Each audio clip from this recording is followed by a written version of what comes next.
Welcome, blessings. Welcome to Revolutionary Ministry. And as always, we are a movement of God, birthed out of a necessity to please the Father. Here we are that experience and that encounter outside of your traditions, outside of your religion, outside of your denominational views, outside of your feelings, outside of your emotions. Here we hear what it is that the Most High is saying to us, through us, and as us. And we release that onto you. So come on in, tag, share, invite, bring somebody in. Somebody somewhere needs to hear what the Most High God is saying. Because faith cometh by hearing, and hearing coming by God's word. So come on in and let's hear what God is saying. Tag, share, and invite. I'm going to do some tagging, share, and invite myself. It's not letting me do nothing. That is crazy.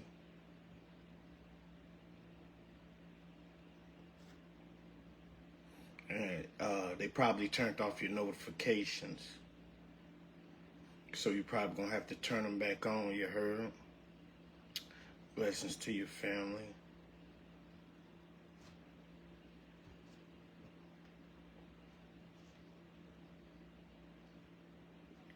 Come on in, come on in.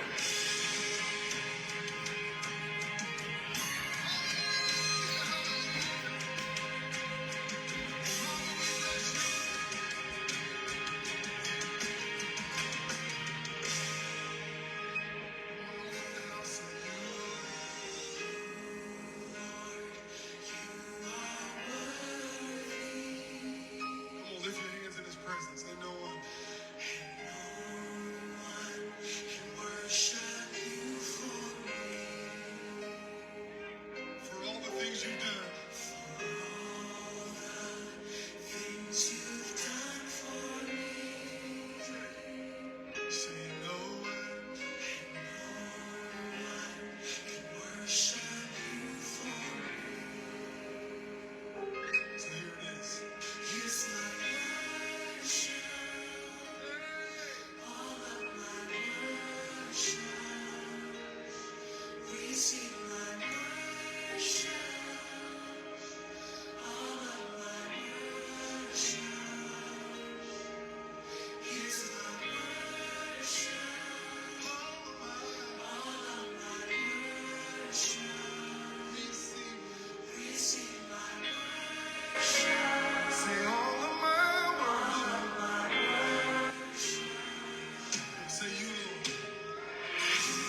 Blessings to your family. Come on in. Amen. God bless you all. Welcome, welcome, you guys. Come on in. We're just gonna fellowship, and I'm gonna tell you, what God is telling me, me.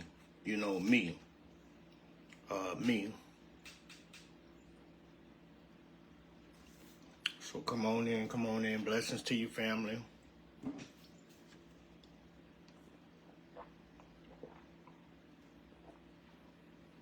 Y'all tag and share.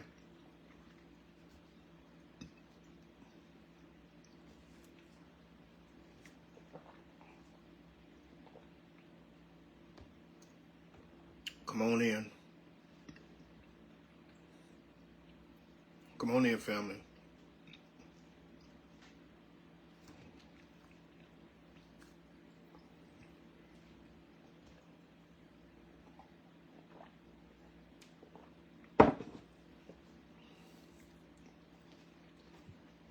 Come on in. Come on in, family.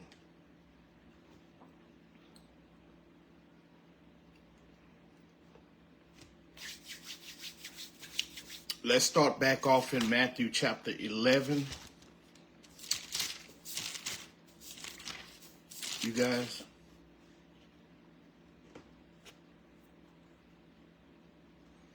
Chapter 11. Matthew chapter 11. Come on in.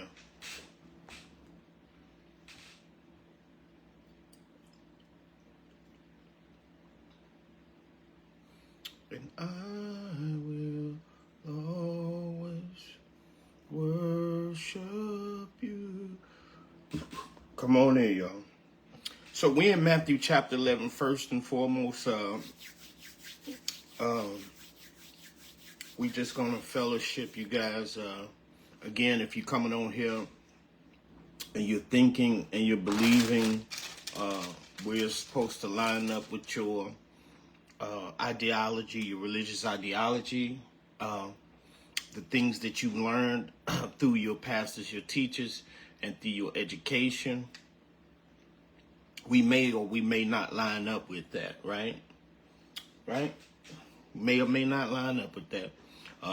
Just because the text, you've been taught what that text mean through a historical significance or through a historical concept, doesn't mean that that's what that means to us, right?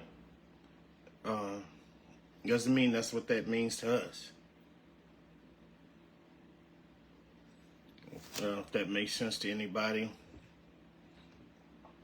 you can put some ones on there, because our aim, right? Our aim is, and our goal is not to line up with tradition. Our aim and our goal is not to line up with traditions, okay? Just want to make sure I release that to you off the top. Our aim and our goal is not to line up with traditions at all. It's not. Traditions are not helping nobody. You can exegete a text all you want to, but you can't throw your religious beliefs at a demon. It's not gonna work. It's not gonna work at all, y'all. It's not. But anyway, we have this. We follow and we fellowship by the Spirit of God. A lot of doctrine and theology that we hear today, it's outdated. It really is. It's outdated. A lot of that stuff is really, really outdated. And nobody don't want to talk about it. Nobody don't really want to talk about how outdated what we believe as believers, Nobody don't want to talk about it, because if you talk about it, it's taboo. To talk about it is taboo. It really is. It's taboo. And people don't want to hear something that don't line up with what they already know. They don't. People don't want to hear something that does not align up with what they already know. They don't, man. They don't. But anyway, so we're going to start off in the Matthew chapter 11. And we're just going to read a little. We're just going to fellowship. We're just going to read. The Bible is my foundation, regardless of how people may feel about it, how people may twist it, and, you know, what people may say about it. Because no matter what, you got to have a foundation. I don't care. If the tablets of thought is your foundation, then that's your foundation. But you got to have a foundation. You know what I'm saying? That's just the foundation. And the same material that you use to build the foundation of a house is not the same material that you use to build the rest of the house with. That doesn't make sense as well. You know, we say a lot of things that just don't make sense at all. You know, a lot of things we say just don't make sense at all. Anyway, but prayerfully we can fellowship in real life. And, you know, and hear what God is saying to us, through us, as us, man. Prayerfully we could do that, you know.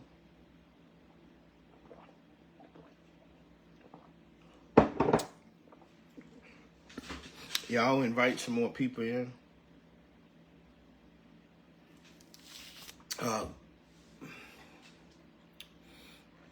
I was fellowshipping with God earlier by way of his spirit. How many of you know that you can fellowship with God without the Bible? I'm telling you, I'm going to say some things that just don't make sense to you. How many of you know you can fellowship with God without the Bible, without the scriptures? I do it all the time. So, because Christ, out of his own mouth, in the book of John, said that when he was talking and fellowshipping with the woman at the well, and again, every time you see God talking to a woman, right? He was talking to his church. He was talking to his body, right? So on most occasions, every time you see him, you know, fellowshipping, you know, explaining and breaking things down to a woman, he was talking directly to his church, right? And so when he was talking to that woman at the well, he was talking to his church. You got to know when God or Christ or Jesus or the Holy Spirit is doing the talking, right? And who he's directly talking to. Sometimes he was talking to his church. You know, sometimes he was talking to religious leaders. Sometimes, you know, he was talking to God, the Holy Spirit himself. But these things can only come by spiritual discernment. You won't be able to recognize these things just by reading the scriptures and just by going to some school, right? And so at the well, he was talking to his church, his body, the woman at the well, right? And the well was a very significant place, right, in the first century. A well don't mean nothing to us in the 21st century. It doesn't. So that's why it's so important to have a first century mindset, right, or a biblical view when you actually read the scriptures, right? For us, a well is nothing. But for them in the first century, the well was everything. Again, water, a source of water meant life. Without no water, there's no life, period, back then. Right? So water was everything. And so to be in a city, a town, a country, or anywhere, and to build a well was very, very important. In fact, it was the life of everything. You could build buildings, you know, you can build cities, you could build whatever you want to build. But if you don't have a source where water comes from consistently, then eventually all will die. And this is the byproduct of our traditional local assemblies. It's because there's not a constant flow of water. living water. When water flows, it's alive, whether you realize it or not, whether you've been taught that or not. As long as water is flowing, it's alive, right? And that's why most of us are dying. Our spirituality is dying, right? Because we don't have this constant flow. We don't have this constant flow. We don't have this constant flow. Remember when he was talking to the church, or when he was talking to the woman, right? And he told the woman, you know, he started out by telling the woman, you know, I'm thirsty, right? That's what he told her, you know, and he said to the woman, you know, give me a drink. And the woman went into her traditional phase, her traditional mindset. And she like, hey, wait a minute, time out. You Jewish, blessings to your family. God bless you all. Come on in, tag, share, and invite. And he was like, wait, me and you, we don't have anything in common, right? We don't even engage in conversation, you know, so why are you asking me for a drink, right?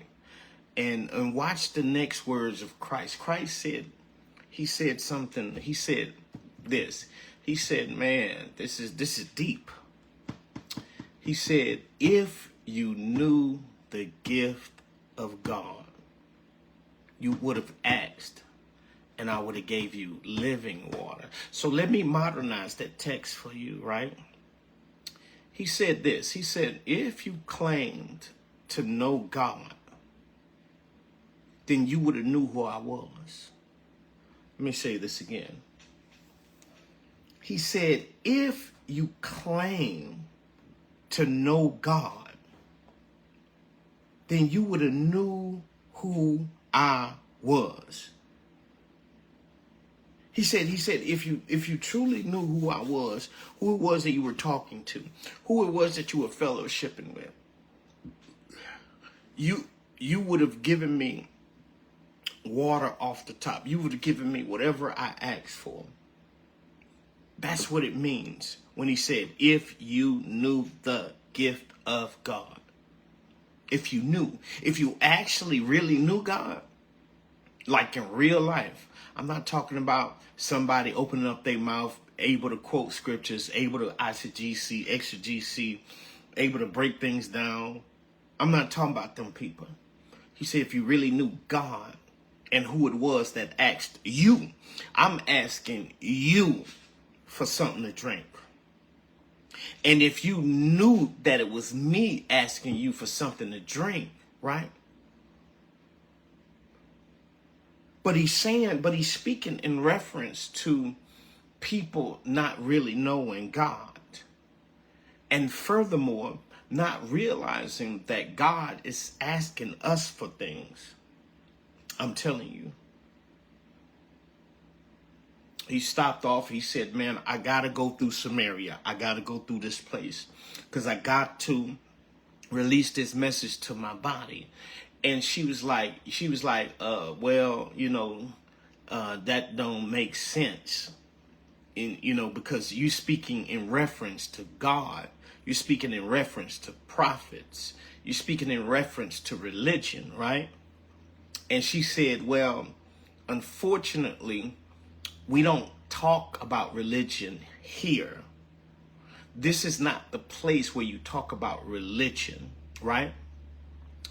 Because the place where you talk about religion, the place where you talk about God, is, you Jewish people said it's on the mountain somewhere.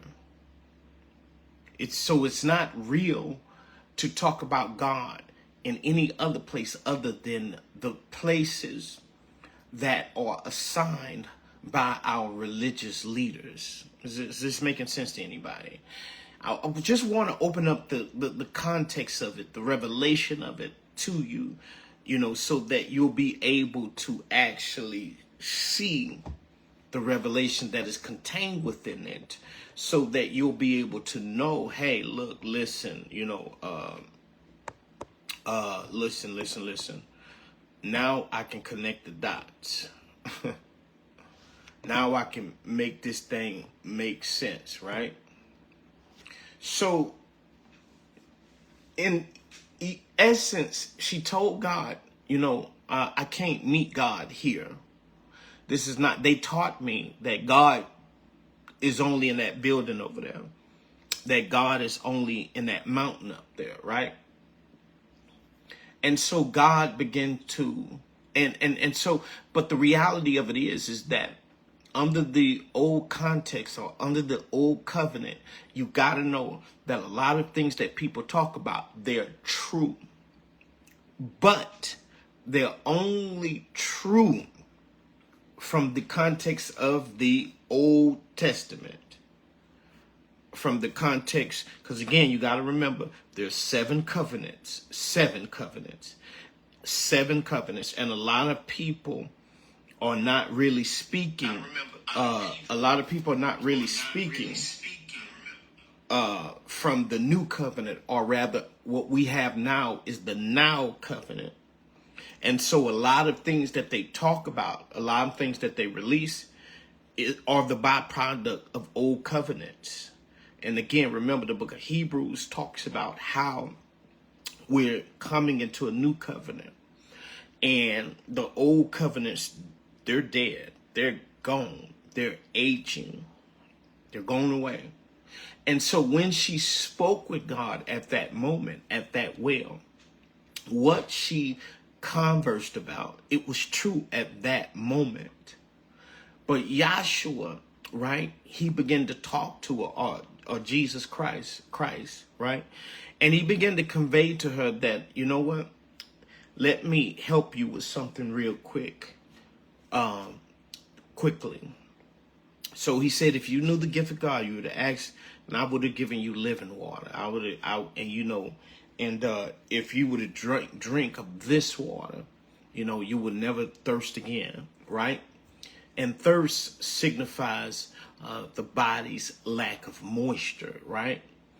And so he was saying that you will never thirst again. Basically, he was saying that you will never desire religion. You will never desire Pentecostal. You will never desire baptism. You will never desire these old ways, right, of worshiping God. So when he's speaking through revelation, he was saying you would never thirst again. What he was saying is that you would never thirst for God if you drink from what I have, right? Because we didn't lose our connection to heaven. We lost our connection to God, right? And most religions, they focused on your connection to heaven. But we didn't lose our connection to heaven. A lot of people talk about how Yahshua or Jesus Christ is the only way to heaven. No, he's not. No, he's not. The Bible don't teach that. The Bible do not teach that at all. And I can give you an example from the Old Covenant or from the Old Testament on how even Lucifer had access, right? How Lucifer had access. So again, we didn't lose our connection to heaven. We lost our connection to God. And so Yahshua was like, okay, let me correct something in your statement. Let me correct something. He told her, well, we coming into a new covenant. And under this new covenant, worship is going to be totally different. Why? Let me explain to you why worship will be totally different, right? You will no longer have to go to the mountains to worship God. You will no longer have to go to this building to worship God. And then he broke it down and explained to her why. He said, because under this covenant, I'm going to show you, or I'm going to teach you why. Because God is spirit. God is spirit. Off the top, God, you got to know God is spirit. And so when you talk about spirit, what are you talking about? The general consensus, concept of spirit is that which is invisible. right? So when you talk about spirit, you're talking about the invisible realm, the non-corporeal factor of something. So when I say I have a spirit or I am a spirit, that means I'm no longer talking about materialism, or I'm no longer talking about physical matter. I'm no longer talking about physical matter, right? I'm no longer, so when I talk about God as spirit, I'm eliminating the physical aspect of the thing. I'm eliminating the matter portion of it. I'm at first, when you saw the temple, it represented God. For all intents and purposes, it was God. But now I'm telling you, God is spirit, right? And this means now he's a being, or he's a force, right? That is not material, that's not physical. So he's beginning to explain to her that the reason why worship is about to change, right? And it's no longer going to be limited to a building or a place, because now I'm revealing and I'm opening up some things to you that God is first and foremost spirit. It is very important to be able to identify God, right? So he says God is spirit. Now you must know God is spirit. And now, next part of that, he says that, okay, now because God is spirit, those that worship him, right, must come into the place where they worship in spirit. Okay, well, so that must mean that if the requirement or the prerequisite is to worship in spirit, then that must mean that I'm spirit. If God requires us to worship in spirit and in truth, the truth of this statement, or the revelation of this statement, or the opening up of this statement, is that God requires spiritual worship. And so now that connects us, that if God requires us to worship in spirit, then that must mean we are spiritual as well, or rather we are spirit as well. This means we are spirit. This means God is now allowing us to tap into who we really are. To tap into who we really are, which is what? Spirit. He's causing us to recognize that because he is spirit, we are spirit. Just like when you read in the book of Acts, right? He was talking about God is not in a building designed and made by man's hands. He's not in a building. And I know a lot of y'all think that that God is in a building made by some man's hands, but our scriptures declare that that is not true, not in our covenant. Now, under the old covenant, yes, it is true. God was in a building. He was. He was. This is why you must know who you're listening to, because people could be 100% accurate in what they're saying. Like when somebody talks about mantles, so to speak, they are 100% true, accurate in what they're saying. But it is no longer valid and viable for us today. It's not. The covenant of mantles, I'm sorry, and I mean no disrespect, like in the sense of Elijah handing down what he had to Elisha, under our covenant, we don't have mantles. We have the Holy Spirit.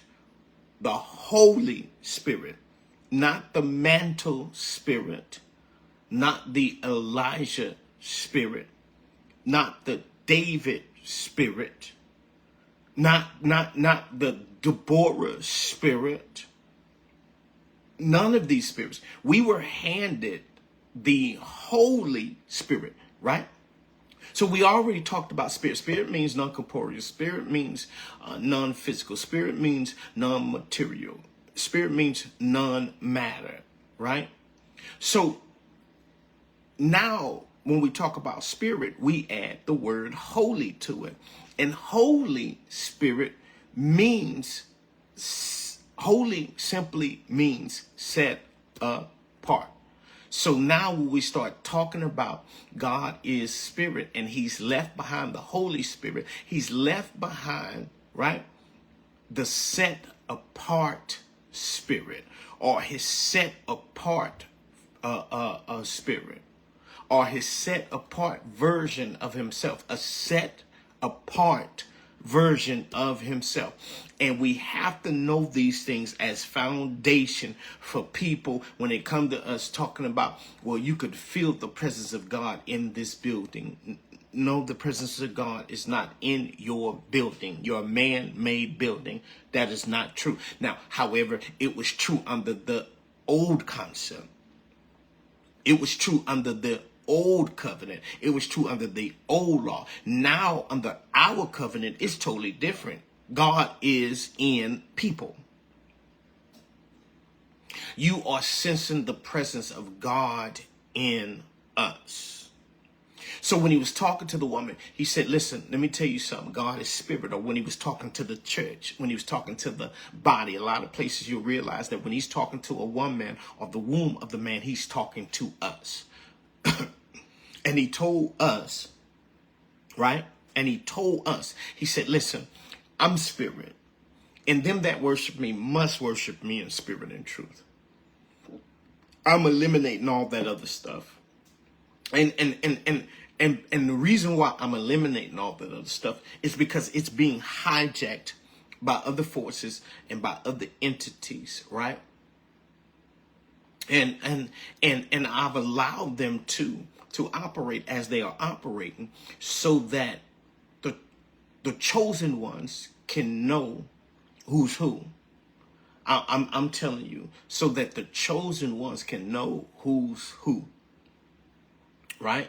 And so he met the woman at the well, broke it down to her, told her, listen, I'm doing something different. I'm doing something new. And because the woman said, well, and then her response, now listen to her response.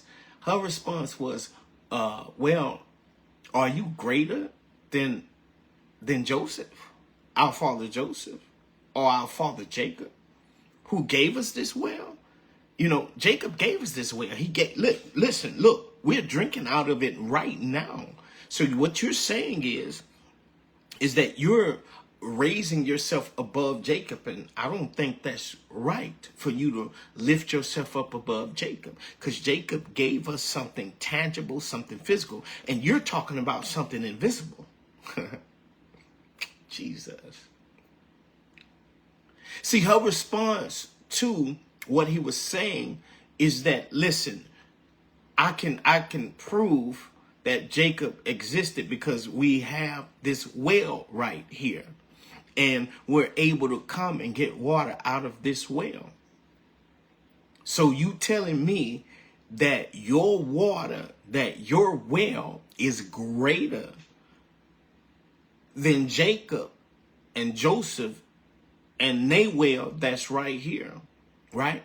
And so what she forgot in that statement is that Christ was talking about her spirit. He wasn't talking about nothing physical. And that's where we must come into the revelation of that he wasn't talking about nothing physical.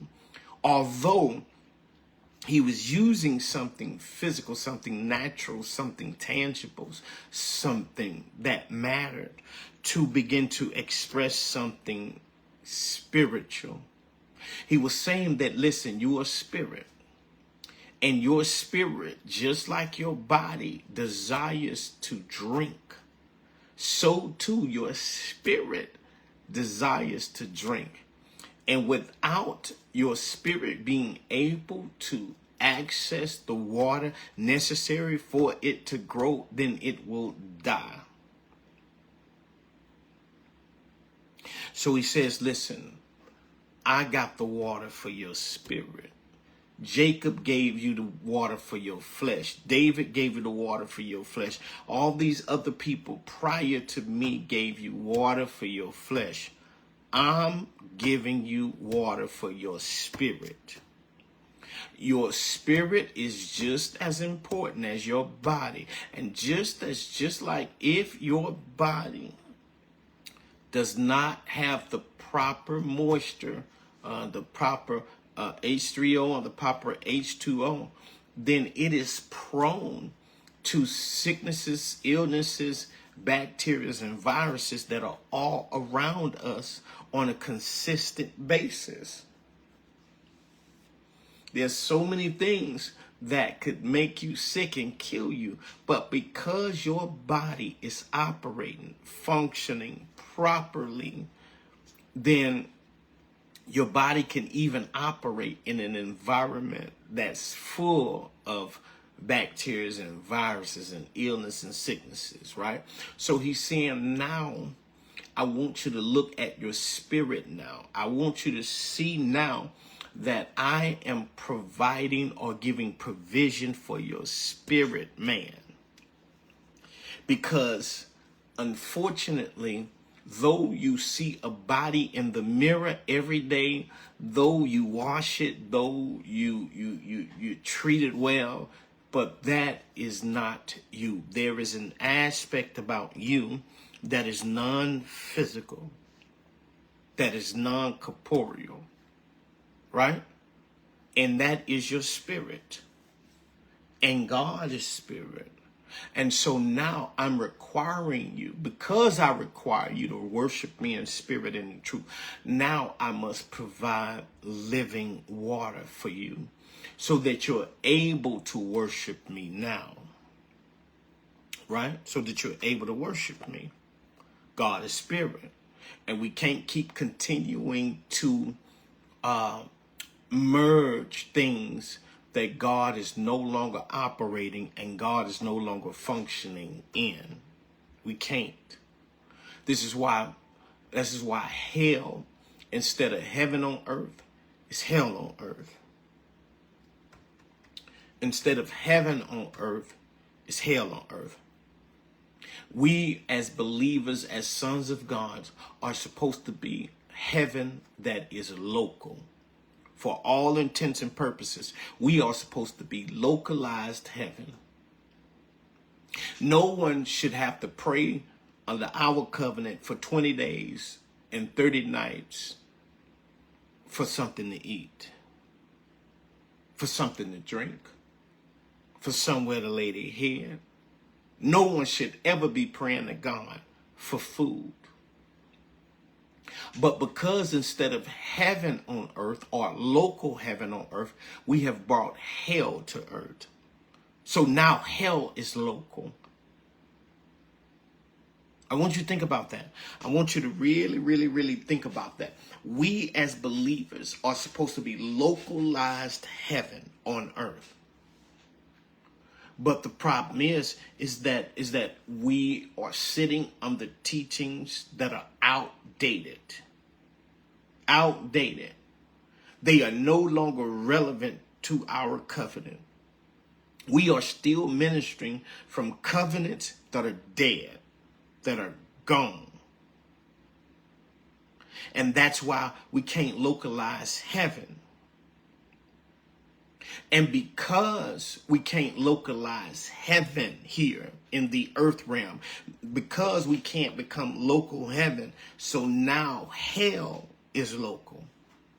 And because hell is now local, listen, you got to listen to this real good. And because hell is now local, now people have to try to pray themselves out of hell. Everything, most things that you see around you is the byproduct of us not localizing heaven. People shouldn't be around here praying for food. And I don't care what you say. I don't care what your apostle say, your pastor. People should not never ever be around here praying for a roof over their heads.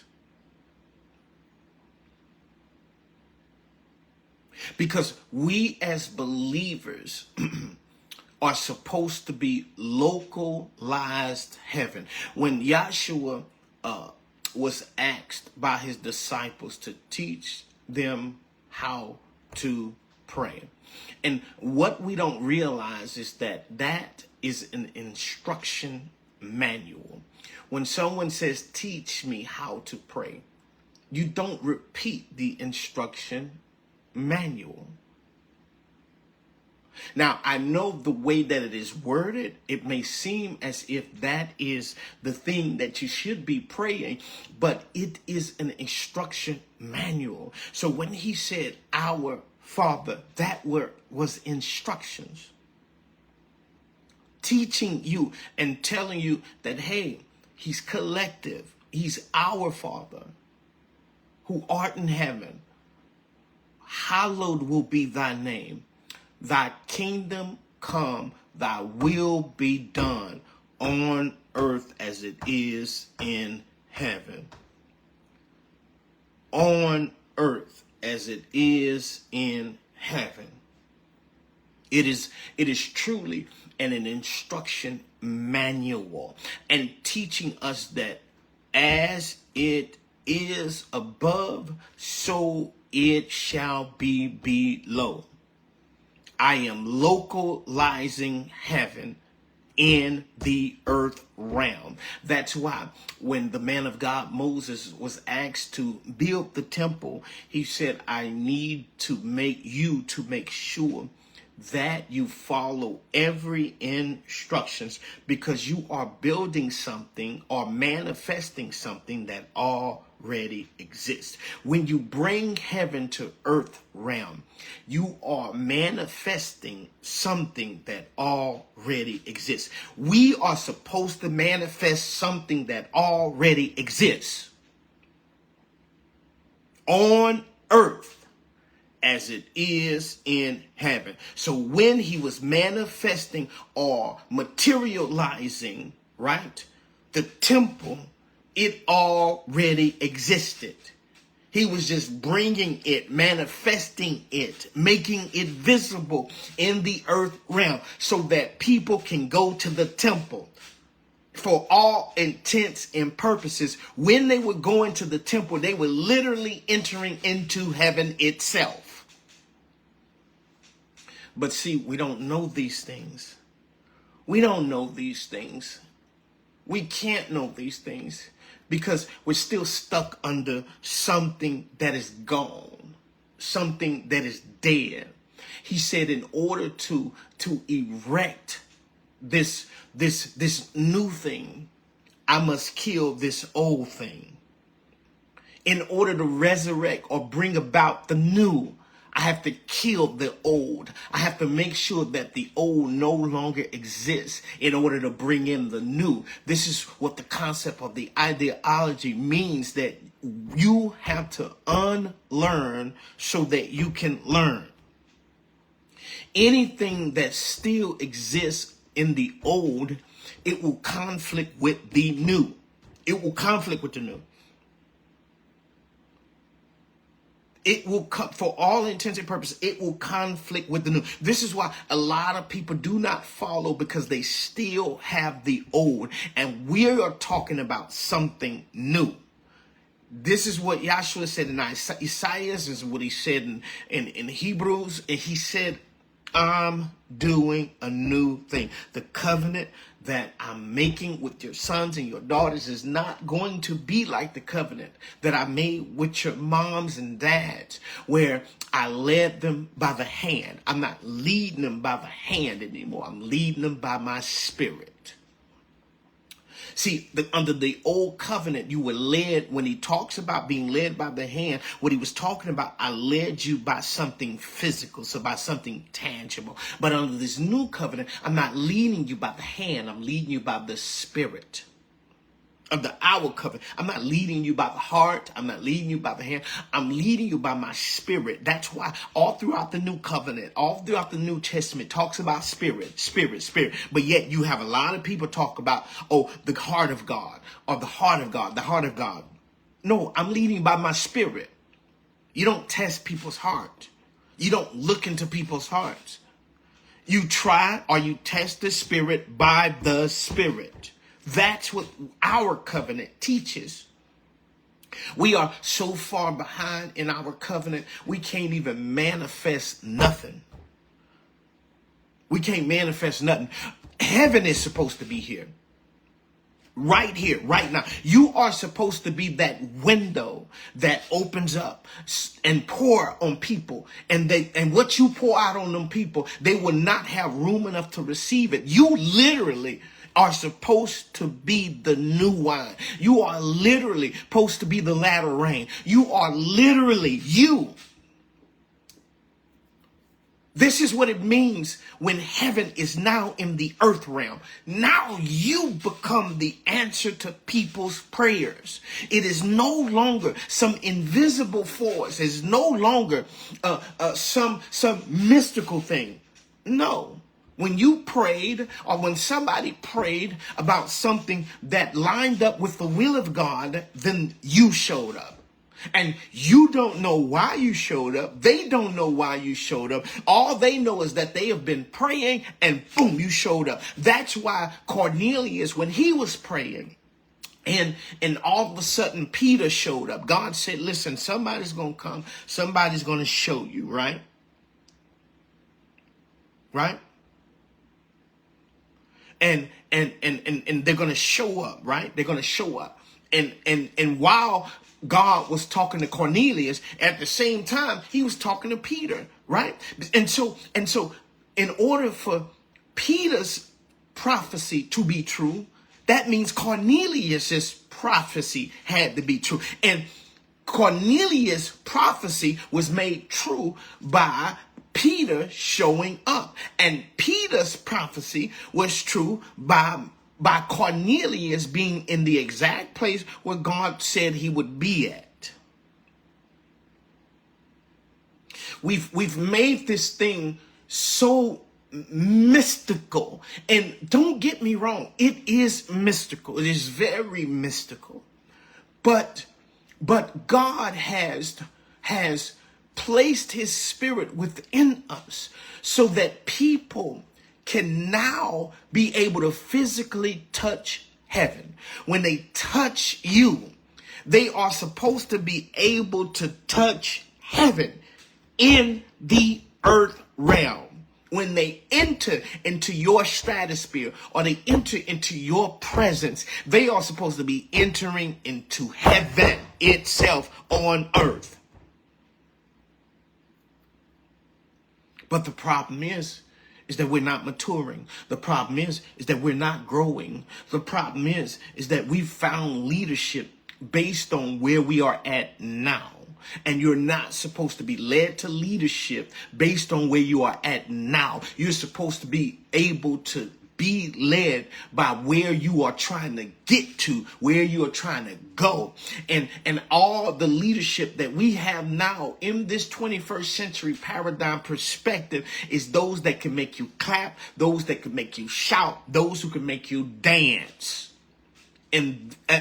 or if you take a deeper, make you pass out as well. I do not really get where we come off with this idealism that somebody has power who has the ability to make you pass out. You passed out a drug addict and you woke up a drug addict. You passed out an adulteress, you woke up an adulteress. You passed out a liar and you woke up a liar. What is this? We have twisted the gospel, in so many ways that it is abhorrent to even say that I'm a Christian because it is twisted. Most of our leaders are out here on these stages just focusing on giving you gummy bears, focusing on giving you drugs, focusing on getting you high, focus on just making you feel good for the moment.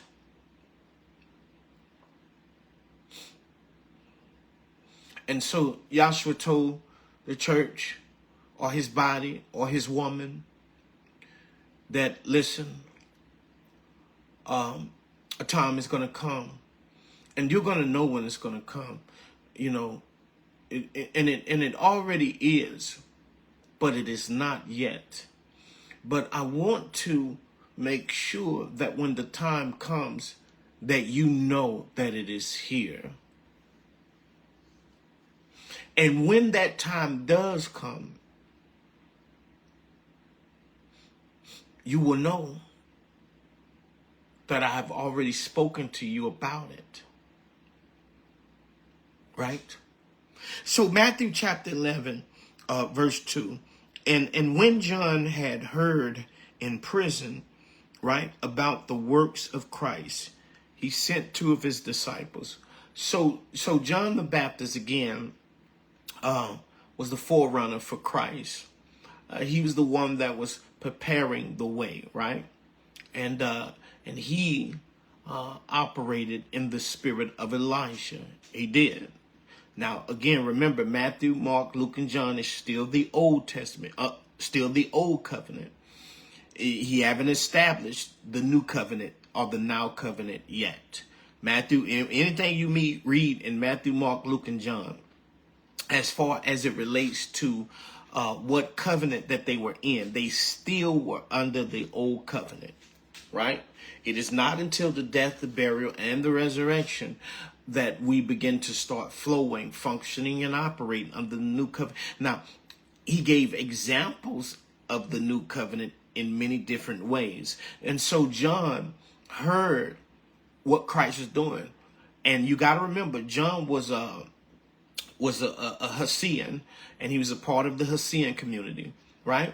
And they were very important because they were responsible for prophecies. They were responsible for scrolls. They lived out there in the wilderness. They really lived it. They tried not to taint themselves, right? Because they were holding on to the Holy Scriptures. It was a very powerful community, right?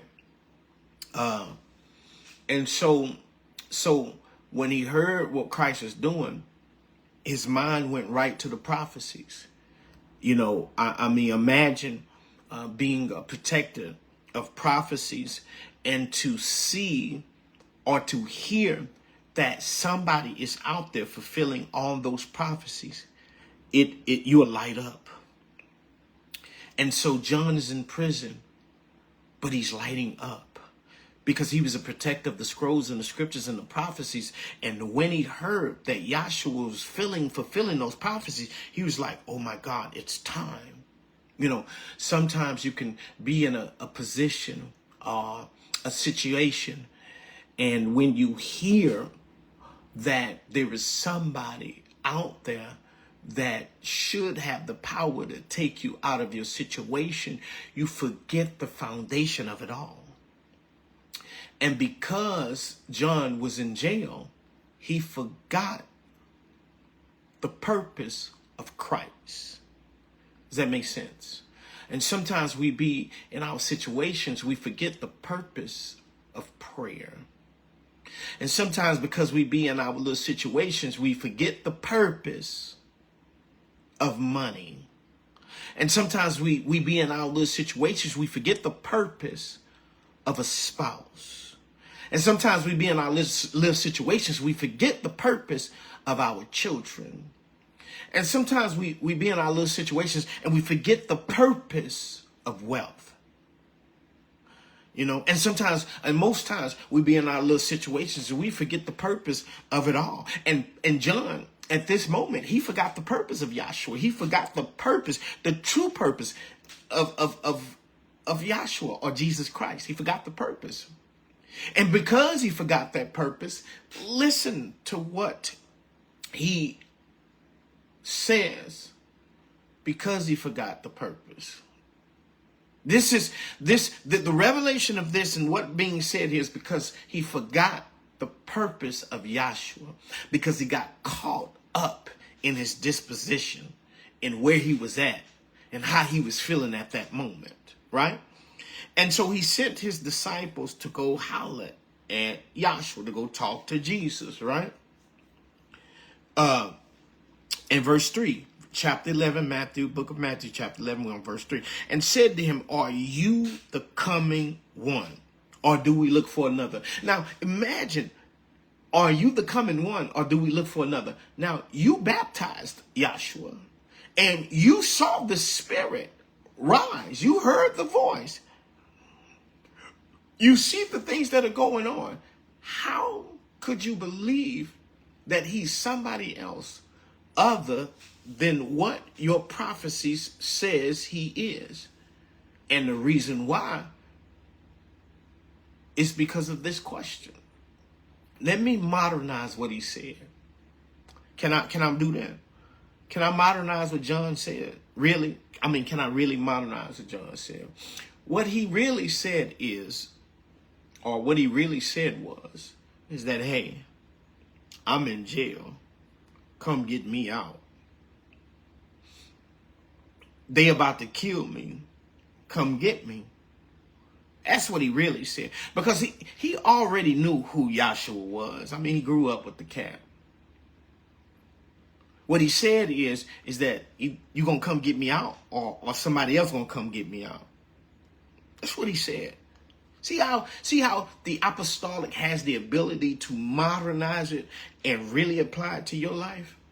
Well, if you are God, I mean, or if you are the one, or if you are the apostle, or if you are the prophet, or if you are the pastor, you know, it's the same context that when he was on the cross. Oh, if you are the Son of God, or rather, if you are God, then get off the cross.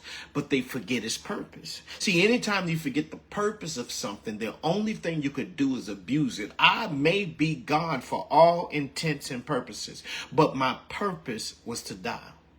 But my purpose was to be crucified. Just because something has the ability to overcome something, it may not be the purpose of that thing to overcome it. You won't hear these kind of things from your religious teachers, your philosophical experts, or your grandioso coaches. It's because they do not have the Spirit of God.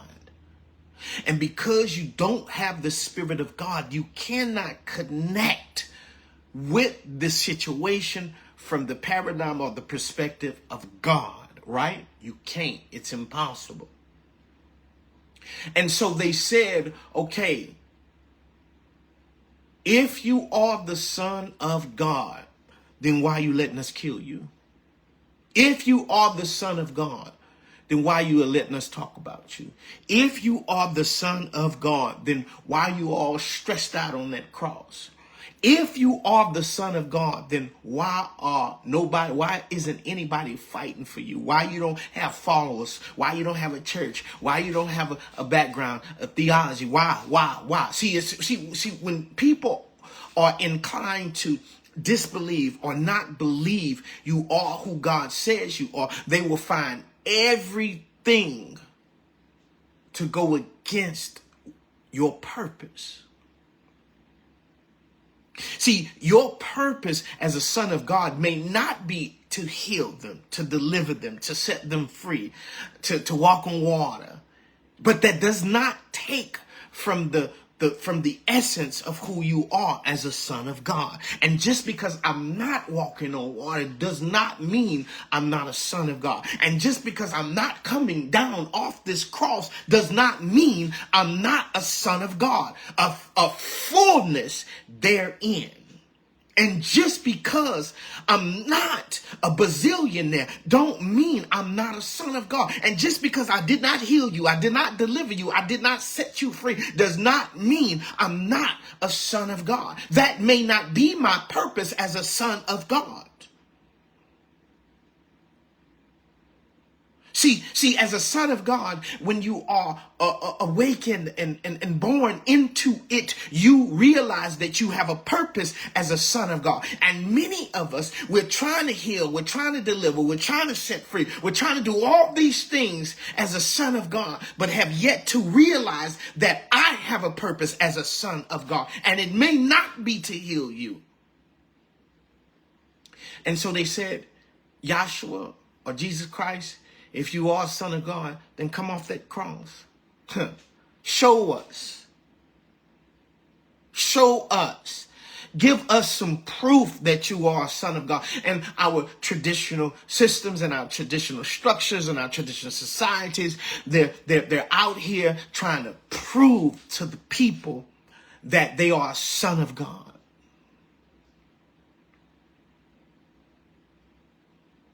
And so John, because of his plight and where he was in jail, he sent his disciples to ask Yahshua, are you the one?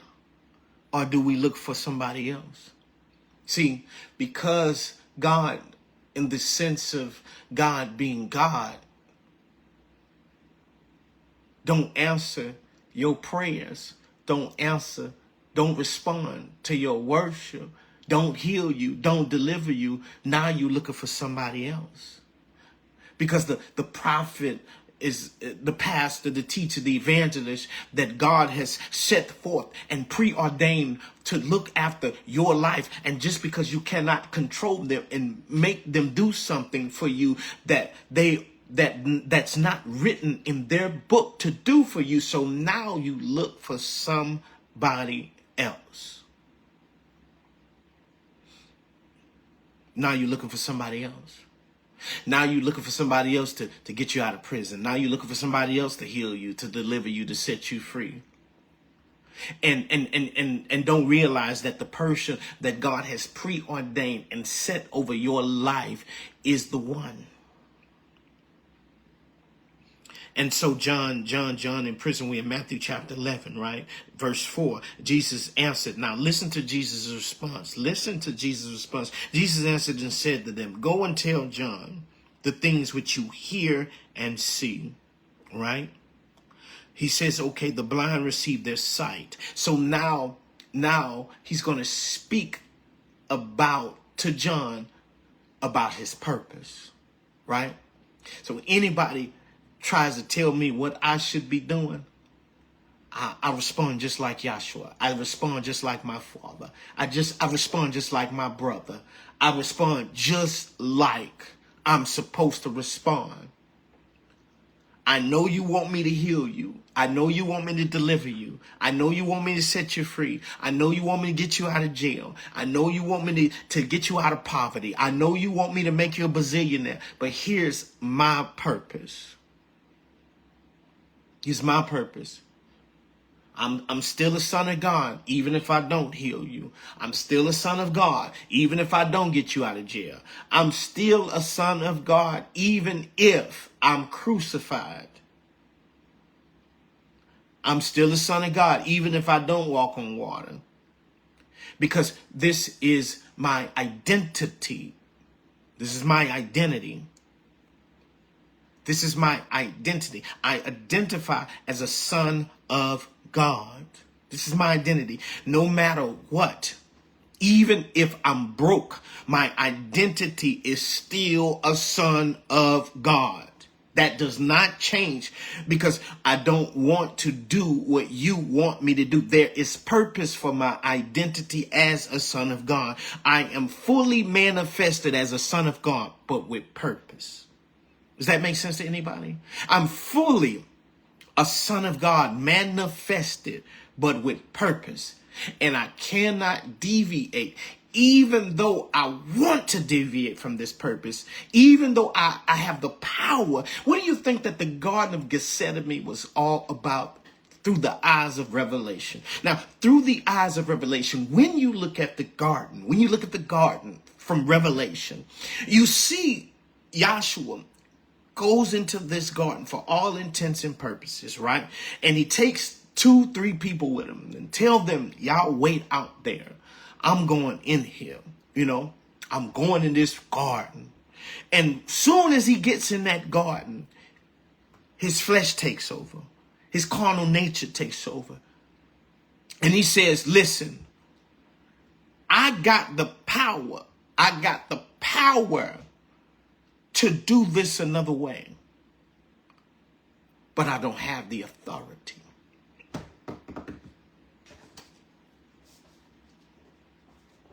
See how I modernized that for you? I have the power, but I don't have the authority. I'm not legally authorized to change it, even though I have the power to change it. See how I modernized it? Let me say it how he said. He says, oh God, oh Father, can you take this cup, or can you allow this cup to pass over my head?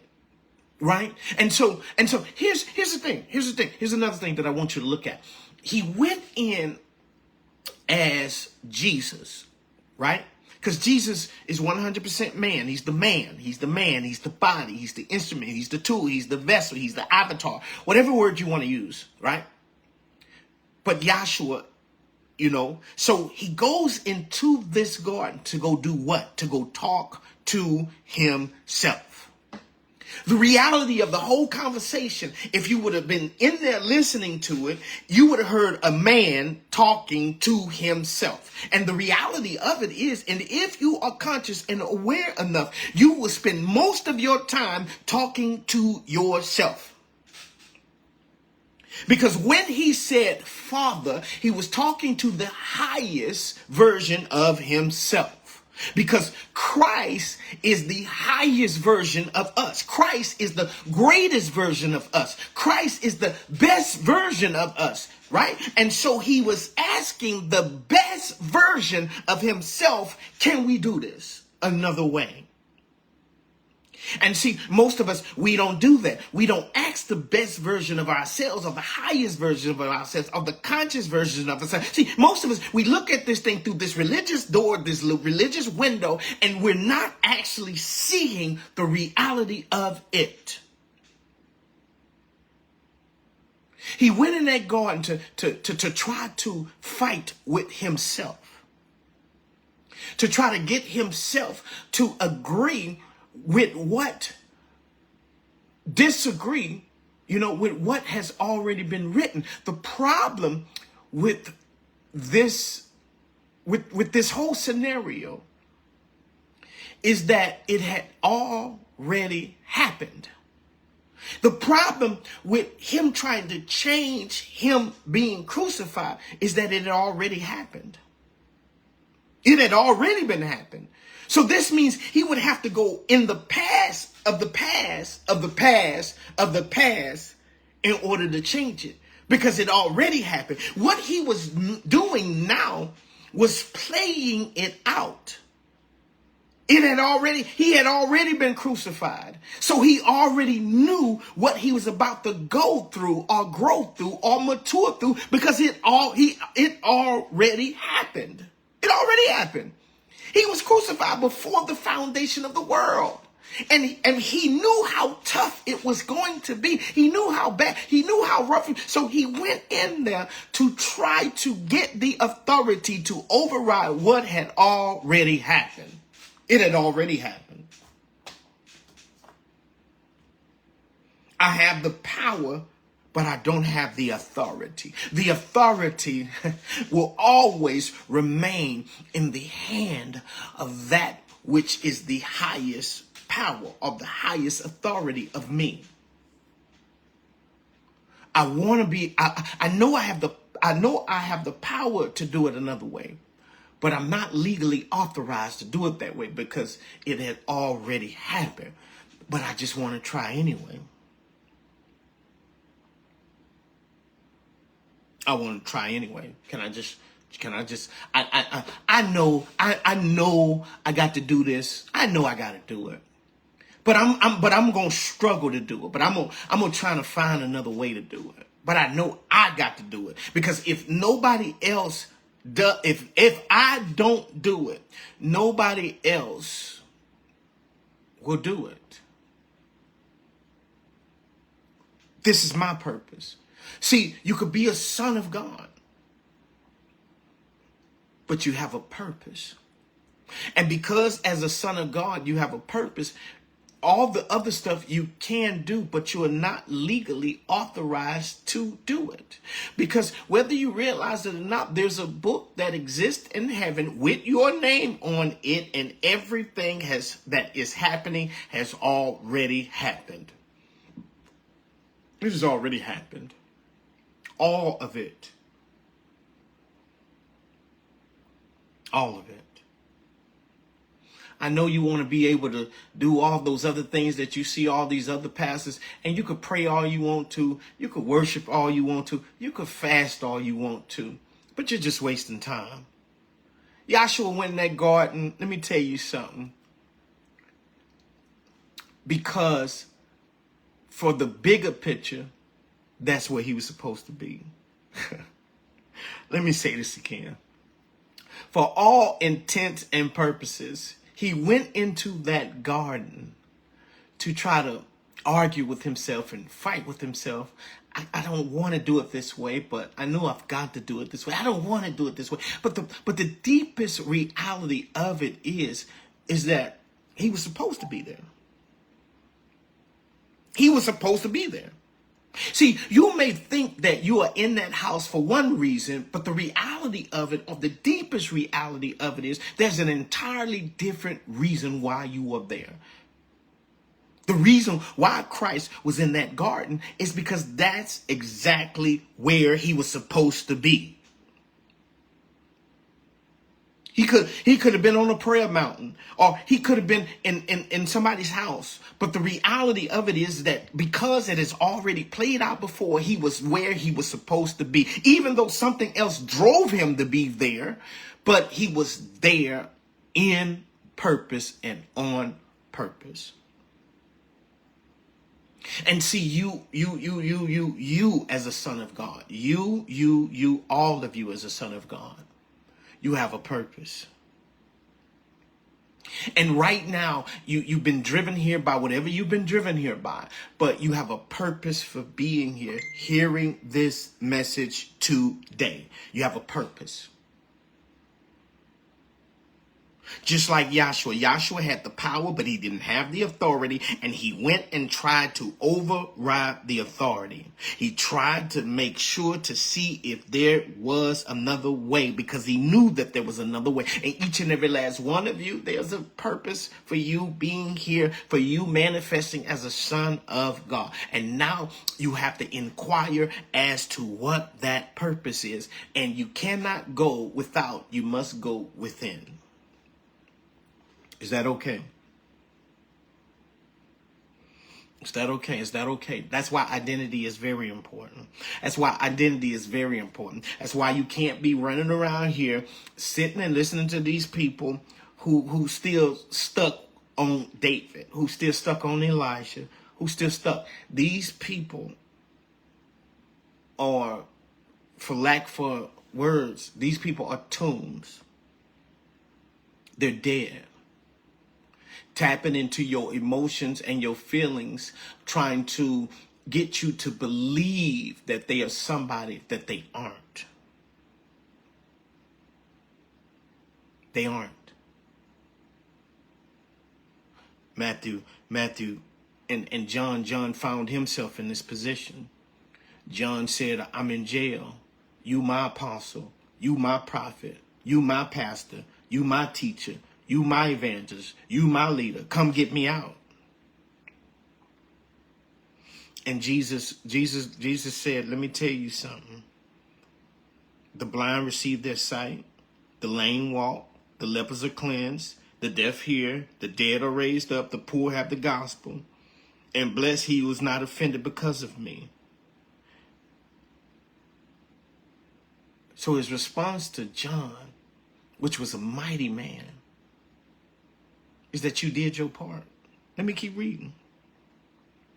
Verse 7, as they departed, Jesus or Yahshua began to say to the multitudes concerning John, what did you go out into the wilderness to see?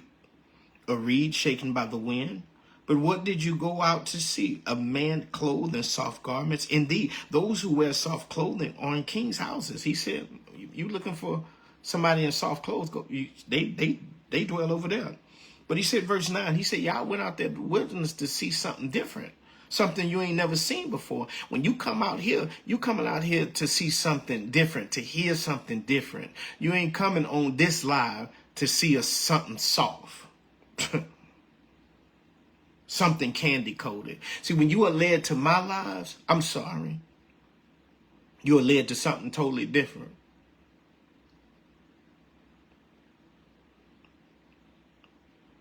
Verse 9, but what did you go out to see? A prophet. Yes, I say to you, and more than a prophet. He said he was more than a prophet. Now listen to this, and then we're going to get up out of here.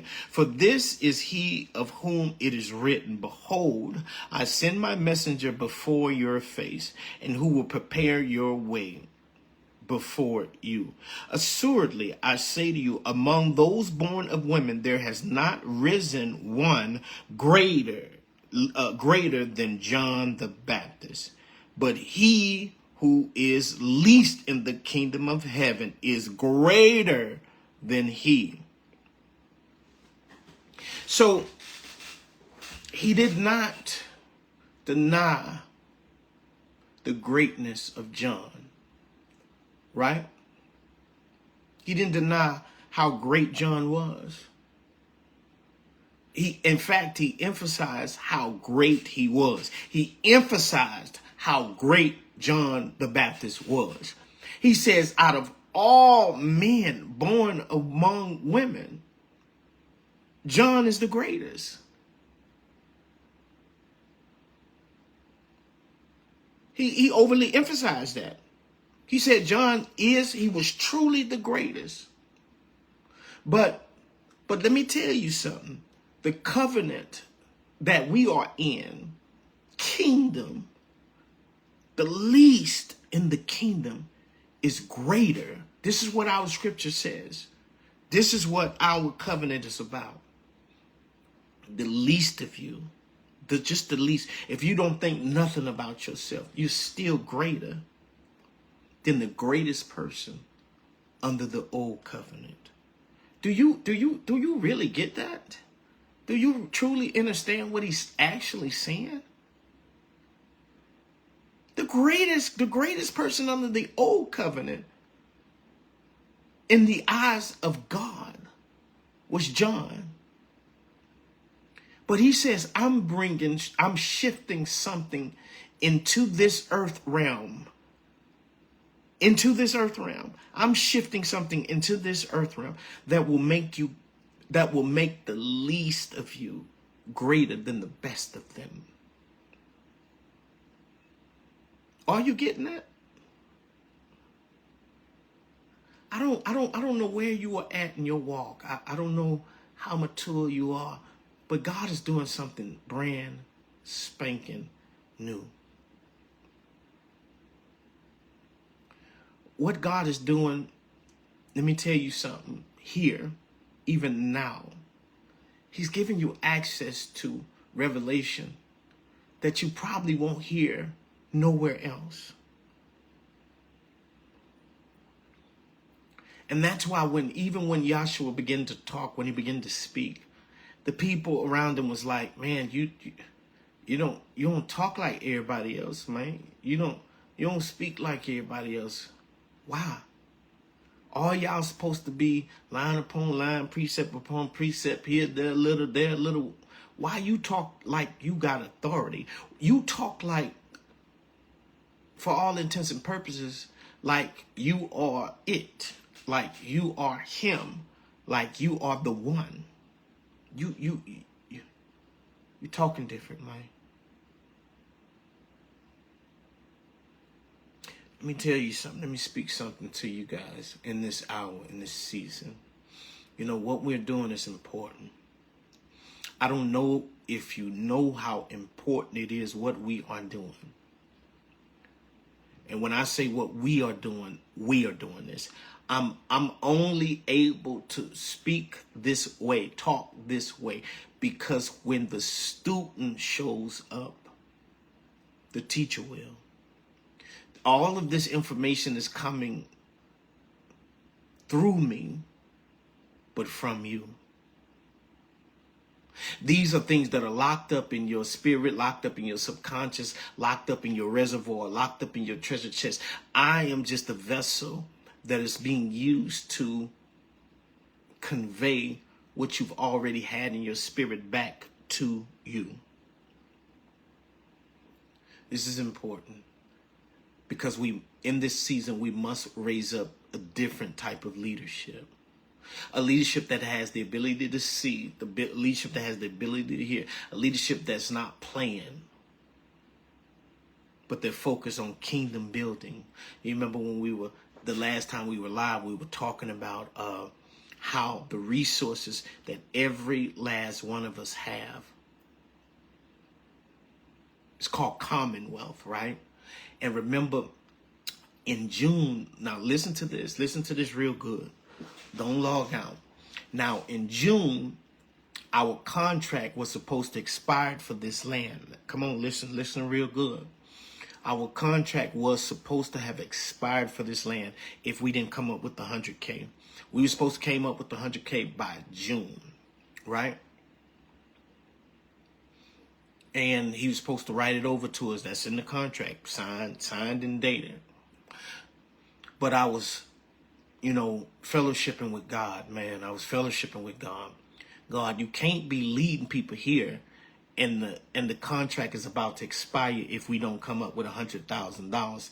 That can't be it. There must be a different purpose. There must be something else going on. And so the next day, y'all, or a couple days, maybe a week, I don't know. I be caught up in the spirit, so I don't really be here. Body be here, but I don't really be here. Ain't nothing here, y'all. You stay. This world is so distracting. You can't stay here. You can't stay here.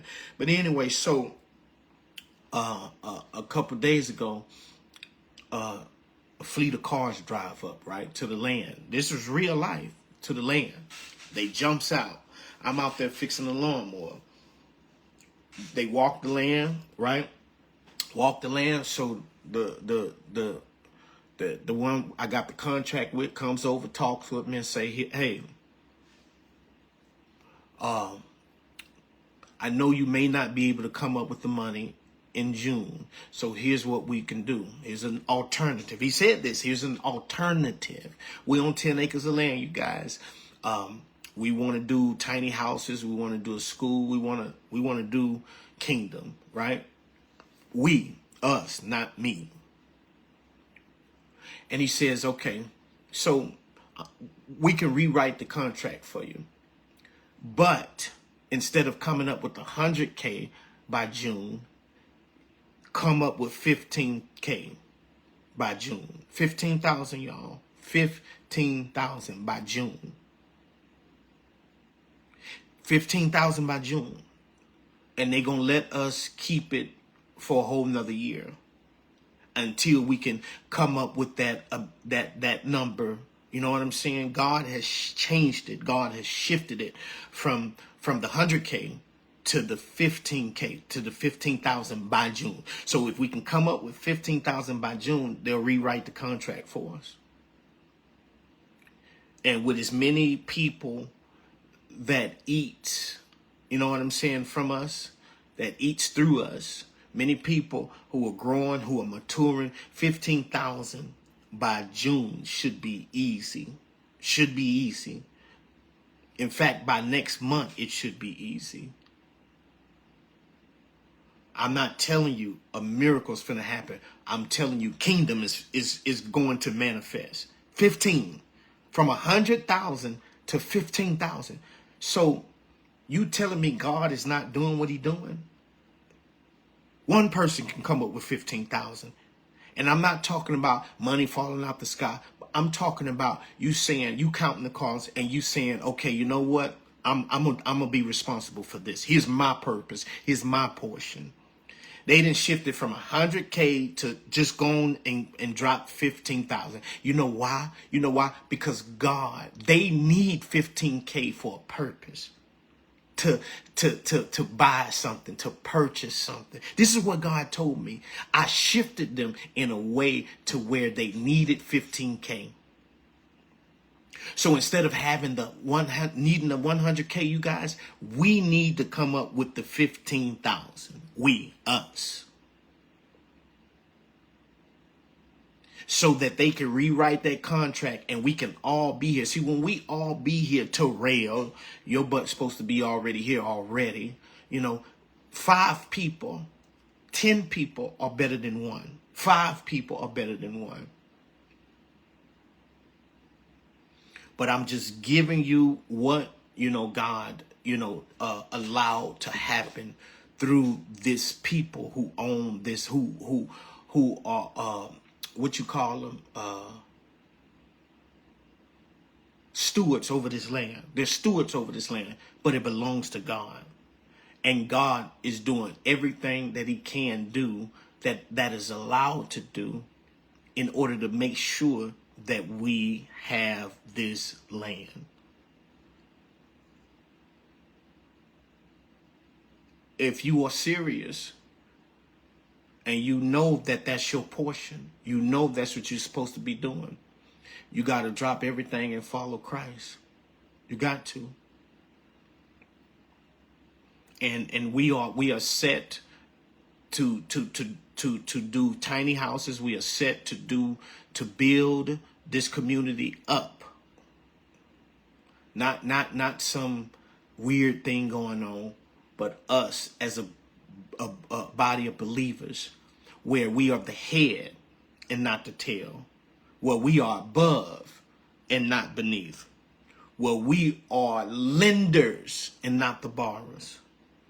We want to be able to line ourselves up with kingdom concepts, with kingdom ideas, and all of us living in other people's stuff, making this world rich. That's not kingdom.